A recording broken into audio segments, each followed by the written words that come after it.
जावा में file handling एक ऐसा चैप्टर है कि नॉर्मली सभी स्टूडेंट हो चाहे डेवलपर हो तो बहुत डरते हैं। फाइल हैंडलिंग ये चैप्टर जावा का सही में बहुत हार्ड है ऐसा लगता है। पर क्यों लगता है उसका बेसिक रीज़न है कि हम कोई भी जो स्टडी है विच इज़ डायग्रामेटिकली नहीं करते। हमें डायग्रामेटिकली अगर आप करोगे तो वो बहुत ईजी जाएगा आपको, that is a file handling in Java. तो पहला जो है हम जावा का 2 चैप्टर है हमारे पास, एक IO in Java. IO stand for input output of the Java. Java के अंदर इनपुट आउटपुट क्या है, तो जैसे कौन से डिवाइस है हमारे कंप्यूटर पर लगाए हुए, that is a keyboard is a input device, monitor is output device. तो अगर आपका डेटा कीबोर्ड से रैम में जा रहा है that is a called as input. तो याद रखना है कोई भी गाड़ी जैसे बस स्टैंड के अंदर आती है और बस स्टैंड से बाहर जाती है, आपको किसी गांव को जाना है तो आपको बस स्टैंड के अंदर जाना पड़ेगा। आपको किसी गांव से घर आना है तो पहले बस स्टैंड के अंदर आना पड़ेगा। तो ऐसा बस स्टैंड यानी main memory of the computer is our RAM, that is random access memory. और जो भी हमारे फंक्शंस है, all inputs functions are towards the RAM बोलना है, all inputs are towards the RAM and all outputs are from the RAM. तो simple है, Java का जो IO चैप्टर है वो किस तरह होगा, तो कीबोर्ड से रैम में आने के लिए जितने सारे फंक्शंस है that is all are input functions. तो नॉर्मली आप स्कैनर के स्टूडेंट प्रेफर करते हैं स्कैनर क्लास यूज करके, तो स्कैनर क्लास से भी आप यूज कर सकते हो। बट डरते कहाँ पे स्टूडेंट है, जब वो बफर रीडर आता है तो इन्हें इतनी बड़ी लाइन समझ में नहीं आती है। So what is a buffer reader, तो यहाँ पे हमने बताया है what is a buffer reader.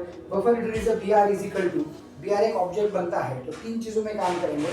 Buffer reader BR is equal to new buffer reader, और उसके अंदर लिखेंगे इनपुट स्ट्रीम रीडर। मतलब पहला ऑब्जेक्ट किसका बनेगा, सिस्टम डॉट इन का। सिस्टम डॉट इन का ऑब्जेक्ट किसको पास करेंगे, इनपुट स्ट्रीम रीडर को। इनपुट स्ट्रीम रीडर का ऑब्जेक्ट किसको पास करेंगे, बफर रीडर को। और फिर बफर रीडर क्लास के पास एक मेथड है जिसे कॉल्ड है रीड लाइन और रीड, तो जिसकी वजह से आपका कीबोर्ड से जो भी आप एंटर करोगे वो रैम में आ जाएगा। So this is your scanf of the जावा। और प्रिंटर तो आपको भी मालूम है कि system dot out dot printer है। तो सवाल आता है कि इतना हार्ड क्यों हो गया, उसका रीजन तो हम देखेंगे। बट सबसे पहला है कि that is the IO of Java is only simple from keyboard to RAM and RAM to monitor. अभी हम जाएंगे दैट इज फाइल हैंडलिंग के लिए, और उसके पहले हमें स्ट्रीम मालूम चाहिए। तो ये इतनी बड़ी लाइन क्यों होगी वो आपको समझ में आएगा। बेसिकली जावा के अंदर 2 स्ट्रीम है, one is a bite stream, one is a character stream. Byte stream is a old stream, मतलब जब भी डिवाइसेस के लिए बहुत अच्छा है वो बाइट स्ट्रीम है। तो कैसे पहचानना है कि बाइट स्ट्रीम का क्लास है, अगर आपके क्लास के आगे ऐसा स्ट्रीम शब्द दिख रहा है that is a file input stream, file output stream, तो आप समझोगे ये बाइट स्ट्रीम का क्लास है। और ये ओल्ड वर्जन है और ये डिवाइस के लिए बहुत अच्छा था। बट जब यूजर फ्रेंडली जब जावा होने लगा तो हमने कैरेक्टर बेस भी कुछ क्लासेस बनाए। That is what new version कौन सा है, दैट इज अ कैरेक्टर, और वो यूजर फ्रेंडली है। तो उसके क्लासेस कैसे पहचानेंगे, file reader, file writer, buffer reader या इनपुट स्ट्रीम रीडर राइटर। तो रीडर राइटर शब्द आते तो ये कैरेक्टर स्ट्रीम वाला क्लास है। तो जावा ने दोनों छोड़ नहीं दिए हैं, दोनों भी यूज किए हैं। तो जिसका जो एडवांटेज है वो यूज किया है, तो अगर यूजर के लिए है या डिवाइस के लिए।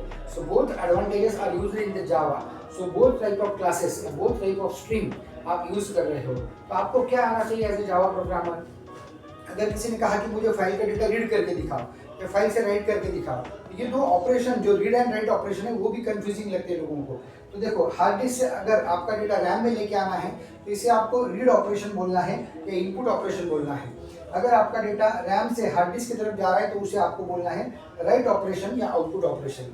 तो रीड या राइट, तो रीड मतलब कोई डेटा रैम की तरफ आ रहा है तो दैट इज अ रीड, या फिर इनपुट, और रैम से हार्ड डिस्क की तरफ जा रहा है तो आउटपुट। तो देखो अगर बाइट स्ट्रीम से बोला है तो कैसे करेंगे, फाइल इनपुट स्ट्रीम से फाइल ओपन करेंगे और उसको जब तक एंड ऑफ फाइल नहीं होगा दैट इज अ -1, तो -1 जब तक नहीं आता तब तक आपका फाइल रीड होते रहेगा, that is the end of file.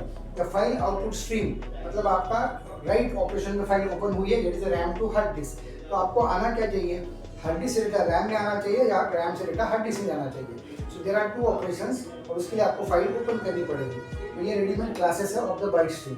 Character stream में यही करना है तो कैसे करेंगे, फाइल रीडर या फाइल राइटर, और उनके रीड या राइट नाम के ऑपरेशंस होंगे जिससे आपका data RAM to hard disk या हार्ड डिस्क टू रैम जाएगा। तो देखो रीडर से कहाँ आएगा, that is hard disk to RAM, write से कहाँ जाएगा, रैम टू हार्ड डिस्क। तो ये दोनों स्ट्रीम हमने समझे। तीसरा क्लास होता है जावा में which is very important class, that is file class, capital F। जो भी जावा का क्लास होगा वो पहला अक्षर कैपिटल होगा। तो याद क्या रखोगे आप यहाँ पे, अगर आपका फाइल क्लास यूज हो रहा है तो याद क्या रखना है, आपका ये जो फाइल है अगर आपको फाइल की इंफॉर्मेशन चाहिए, लाइक व्हाट, फाइल का नेम क्या है, फाइल की लेंथ क्या है, साइज क्या है, फाइल कब बनी है, मॉडिफाइड है क्या, तो ये सभी information that is information about the file is got you got by the file class. उसके अंदर सब फंक्शंस है जिससे आपका फाइल का नाम हो एक्सेस कर सकते हो। और ये जो भी क्लासेस है these are the classes for the byte stream या file input stream, file output stream या फाइल रीडर, फाइल राइटर। ये किस लिए है? आपको फाइल का डेटा फाइल से रीड करने के लिए या फाइल में राइट करने के लिए। तो फाइल याद क्या रखना है आपको, फाइल FILE फाइल नाम का क्लास किस लिए जावा में? It give the information about the file like length of the file या फाइल कितनी साइज की है, नाम क्या है, इस तरह की इंफॉर्मेशन। अभी लास्ट में जो बहुत इंपॉर्टेंट आर्टिकल आता है कि नॉर्मली स्टूडेंट को जो क्वेश्चन पूछा जाता है फाइल हैंडलिंग में, वो क्या होता है, पूरा ऑपरेशन आपको आना चाहिए फाइल का। तो अगर पूरा ये आ गया तो आपको कंप्यूटर का पूरा ऑपरेशन आ गया। जैसे कीबोर्ड से डेटा टाइप करके दिखाओ रैम में, तो आपको स्कैनर यूज करो या फिर बफर रीडर यूज करो। दूसरा, रैम से हार्ड डिस्क में डेटा सेंड करके दिखाओ, मतलब फाइल हैंडलिंग में राइट करके दिखाओ, तो फाइल आउटपुट स्ट्रीम से भी आएगा या फाइल राइट से भी आएगा। हार्ड डिस्क से रैम में लेके आओ, मतलब रीड या इनपुट स्ट्रीम, देखो फाइल रीडर या फिर फाइल इनपुट स्ट्रीम। तो राइट मतलब फाइल आउटपुट स्ट्रीम से इधर जाएगा, फाइल इनपुट स्ट्रीम से इधर आएगा। तो ये आपका डेटा कीबोर्ड से रैम, रैम से हार्ड डिस्क से रैम आना चाहिए, और लास्ट में आपको डिस्प्ले करने आना चाहिए मॉनिटर पे।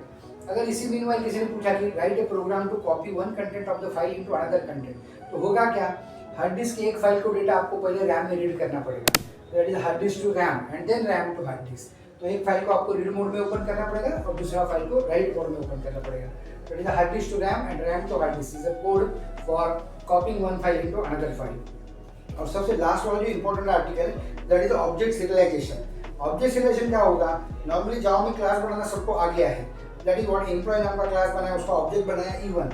अभी E1 नाम का ऑब्जेक्ट के लिए मुझे गेट डेटा करना है, तो मैं यूजर से डेटा ले रहा हूँ E1 के लिए, तो E1 एज ए एम्प्लॉय का ऑब्जेक्ट बन गया, एम्प्लॉय नंबर सैलरी नेम आ गया।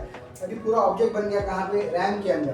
तो रैम के अंदर मेरा ऑब्जेक्ट तैयार है और वो मुझे हार्ड डिस्क की तरफ यानी फाइल के अंदर सेंड करना है, दैट इज स्टोर करना है। तो पूरा object from RAM to hard disk यानी किसी रैम से लेकर फाइल में रखना, इस प्रोसेस को आप कहते हो ऑब्जेक्ट सीरियलाइजेशन। और इसके उल्टा भी होता है, हार्ड डिस्क टू रैम में अगर आपका ऑब्जेक्ट आ रहा है दैट इज कॉल्ड एज डीसीरियलाइजेशन। और ये ऑब्जेक्ट आप मॉनिटर पर डिस्प्ले कर सकते हो बाय यूजिंग द प्रिंट या पुट फंक्शन से। तो क्या क्या सीखा हमने, ऑब्जेक्ट सीरियलाइजेशन, फाइल नाम का class, file input stream, file output stream, file reader, file writer, दो टाइप के stream, byte stream, one character stream, इन सबको कहते हैं हम फाइल हैंडलिंग।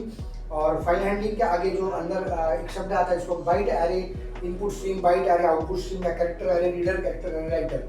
तो ऐसे अलग अलग क्लासेस भी बनाए हैं क्योंकि हमको एक दूसरे में डेटा कन्वर्जन भी आना चाहिए, बाइट टू कैरेक्टर या कैरेक्टर टू बाइट। और जो IO नाम का चैप्टर है उसके अंदर सिर्फ आपको इनपुट और आउटपुट चाहिए, that is a keyboard to RAM and RAM to monitor. तो कीबोर्ड टू रैम के लिए स्कैनर क्लास है या फिर बफर रीडर। तो अभी आप देख सकते हो, देखो बफर रीडर में 3 क्लास बनाए।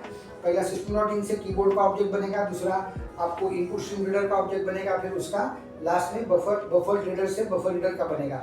और रीड लाइन या रीड नाम में किसके पास है, बफर रीडर के ऑब्जेक्ट के पास। तो जिससे आपका रीड या रीड लाइन से डेटा कीबोर्ड से रैम में आ जाएगा। तो बचा क्या, रैम से मॉनिटर में। तो ये IO नाम का चैप्टर है और ये आपका file handling. So thank you students, ये 2 चैप्टर हमने यहाँ पे कवर कर लिए, one is Java IO and Java file handling. Thank you.